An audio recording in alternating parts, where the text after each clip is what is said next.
Welcome back to the GSL Code WCS Play Some Matches. We already had our first series over. A very crazy and epic finale we had. That was insane. The last game that we had between Roro and Parting, that was just sexy. There's no other word for it. 3-1 finishing score there, and Parting is defeated. Roro will get that spot. The last game, both players had to give everything there. You know, if not for the drones that Roro still had, this would have actually been a draw. Yeah. With all the cannons that we had on the map, but, well, Roro still had a little bit of mining left, and he could have gotten another base eventually. That's something else that Parting could have tried to go for, but that's part of the reason why Roro turtled. Parting could have tried to snipe all the drones, and if he did that, then there would have been no way for him to actually kill the cannons. Yeah, exactly. But that game, that was just so cool. So we have Roro advancing to the season finals. This is really important, of course, also for the global WCS points. And what we are going to see next is another Terran versus Zerg, where Bomber has to deal with Lucira. Yeah, this is going to be really interesting to see. Lucira is on fire right now. Yeah. He was really dominant back in the days when he made it to the finals to play against his teammate Nesty. He ended up losing the series 0-4. This season, a lot of people are thinking maybe he can make it to the finals again. Did not happen, but you know, if he wants to get the spot today, he's got a lot to prove. He's playing against Bomber, a great Terran versus Zerg player. Yeah, he definitely is. He was not successful against Symbol, who he faced in the round of 8. Symbol losing game number 1, but then taking the next 3. And Bomber, to me, it feels like he's always one of those players that is a little bit underestimated. People don't seem to realize the results that he puts out there, because he usually ends up being 2nd or 3rd when he goes to a big tournament. Spots that are not really in the limelight. But now we have him up against KangHo, and this is going to be a pretty exciting series. I'm pumped for this game. I am pumped for it as well. Look at Lucira's results. Accumulated ranking of 18th for how long he's been in the GSL. Did end up, losing to SOS 3-2 in the round of 8.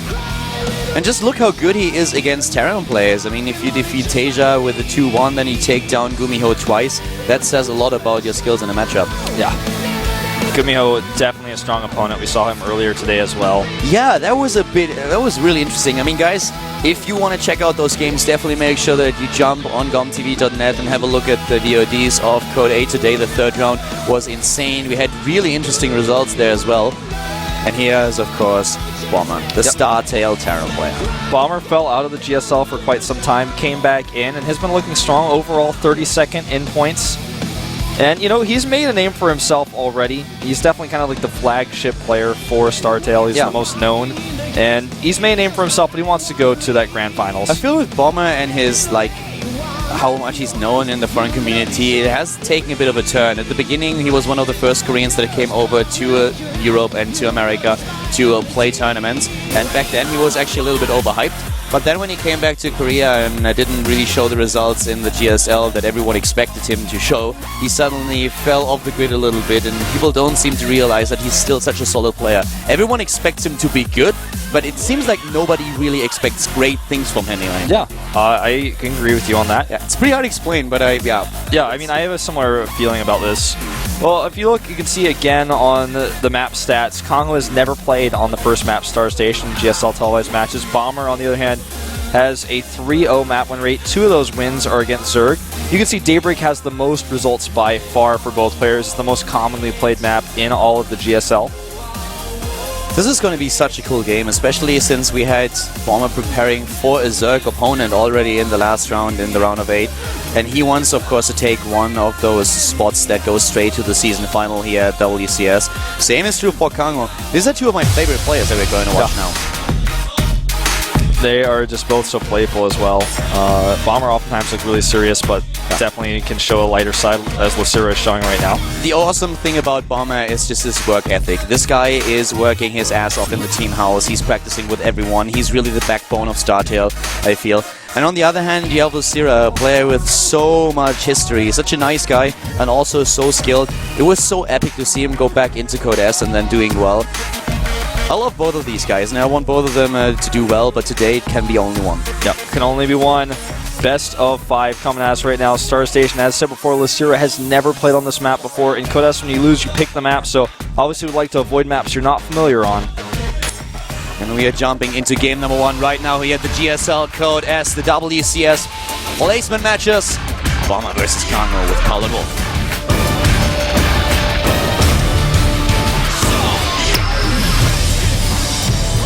Star Station is our first map in the best of 5, and starting to the top right of the map is the Zerg player. 21 years old actually. AGIN, KangHo. One of his alternate IDs back in the days was Thunder. Yeah. And he certainly has to bring the Thunder today. He's up against a strong Zerg versus Terran player, starting to the bottom right of Star Station in blue for Team Startail. Starte Bomber. 25 years old. One of the older players that we have here in Korea. Yeah. And, you know, Bomber is one of the most famous as well. Really known for dropping his Manor Mules, his great play in the beginning of Starcraft 2, his all kills. Those Mana Mules, I mean, he has a history of calling them down prematurely. That's one of the things that we've seen at the GSL finals back in Las Vegas, where Starter was up against the Prime team. Yeah. One of the most important games, Bomber versus Marine King. Bomber has a good chokehold on the game, drops the Mules, and then suddenly Marine King comes back and takes the series, and everyone was wondering, Bomber, what would have happened if you would have used those Mules to get an extra? Exactly. You know, what could have been. A lot of people wonder about that series. That was a very famous GSTL finals, I think, that nobody will ever forget. He's a player that loves to taunt and put it out there. And now what we have currently in the game for KangHo is, for Bomber, is of course a command center first, this time on the high ground, immediately being spotted by the overseer. Oh god, I love this. Thank you. We've been talking about this earlier today at Korea, and Bomber delivers immediately. He sends out an SCV, sees the Overlord. KangHo is like, well, of course, you scouted me, now you know where I spawn, so you can probably just go to the bottom right and see what you have in your main base and stick a bit around. Yeah. I mean, this is just a clever tactic you can use to get a little bit more information about your opponent. Yeah, we should elaborate on this. In case you're a little bit newer to StarCraft, there are certain timings for each and every map where you know when a Zerg player will arrive with the Overlord in your own base when he spawns at a certain position. And the vision range of an Overlord is bigger than of your building. So what you want to do is like just send an SCV out to the edges of your base at that certain amount in time, and then you will see if there's an Overlord or not. If there's an Overlord, you know about your opponent's spawning position. If it's not there, you know, okay, well, my opponent is not spawning in the spawn.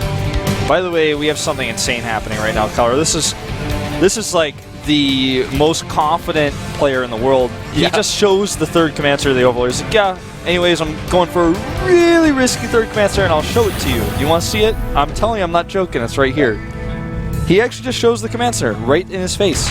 And he does not get a single Marine before he builds the command center either. No gases, nothing. Yeah. That's like the fastest third command center that he could possibly get in this game. And will KangHo respond by aggression, or is he going to just try to, you know, get ahead in his own macro game? That's the question. The Zerg player definitely has several options here. He either can try to be aggressive, or he needs to go for third base pretty soon in this game. He saw that there's no gas. We have him going into speed, and he is not mining a lot of gas. He still has one drone in the extractor, but that's it for now. So that will allow him to get a decent tech timing, but still, for now it's only speed and trying to get the control over the map. Yeah, I think that this is really interesting. He could definitely try for Roach timing here, which is already strong against a Terran player who goes for a normal factory timing and goes into barracks after the CC first, but right now Bomber is just adding barracks. He's making a tight wall here with triple barracks and makes the bunker behind it, so he's just being safe. He knows he can put units on the high ground against a Roach push or a Zerling push as well. He will have 4 barracks in total. That has been spotted by KangHo. I would not be surprised to see a Baneling Nest fairly soon. Yeah, I mean, he really needs to make a choice here. I mean, his third base is going down, but it's very late. There's the second gas. If you are up against Bomber, you know that he likes to be aggressive, that he's usually a player who tries to put on a little bit of pressure. So what you would try to do is be safe against this. And he doesn't have to get the Baneling Nest immediately because he sees the timing for the barracks, but he needs to get it eventually. And also spread his creep, so as soon as Bomber walks out onto the map, he can defend against it without taking too many losses. With the timing of the Spire here and the extractors going down, or the lair I should say, I think we're going to see a fast Spire. There's the Baneling Nest just to be safe. We could also see a Muta Baneling timing. I don't think that's as likely, but there are really strong timings you can hit when your opponent's tech is behind, like when he doesn't have very many Hellions, or when he knows, he doesn't have very many Widow Mines or no Siege Tanks, for example. There are some really strong timings you can hit on lair with Mutas and Banelings. Especially against a player like Bomber. He knows, he has his certain style that he uses, and there are certain things that he can do against him. We've seen a lot of aggressive play and timings being used against him in the past. Heads now straight into the double engineering bay to get those upgrades out early. He's a very consistent bio player, known for his macro. And that's something that, of course, KangHo, aka Lucira, knows as well. Also dropping the double evolution chamber here. Love that. Oh. Fakes it, puts it under the scan and cancels him. It goes into bailing speed. I think we're just going to see that timing. Oh, wow, that is so cool. Looks like just pure speed bane. Yeah. I mean, if you show the evolution chambers, the first thing that the Terran player will assume is, okay, you go for a little bit of a later timing. And he's thinking great too. Yeah. He's like, I already have my upgrade started. I'm ahead. Exactly. I'm ahead of you. You are going for a macro game here as well. And then he just cancels it. This is like mind games on a completely different level. Sees the scan, drops the evolution chambers, and then immediately when the scan is gone, cancel, and bam, goes for it. Links everywhere. Bailing speed is nearly done. There is nothing Wolf. No Widow Mine. The first siege tank is now being produced. And this is, it couldn't be more dangerous. Yeah, I mean, he only has one bunker. And he's got a lot of his production down there. He will have stim. But these Marines, oh, the Marines out here have been spotted. You know, I love that Bomber at least is getting this tank. That is worth so much. If he has a chance in the game, it's because of the tank that he's building as we speak. It's 23-30, 3 banelings being warped, 34. So many banelings taste. Oh. Wrong cast, sorry. Well, you know what? Definitely check out that YouTube video, but here come the banelings, here come the speed banes. Here comes the pain. We have one siege tank ready, the second one.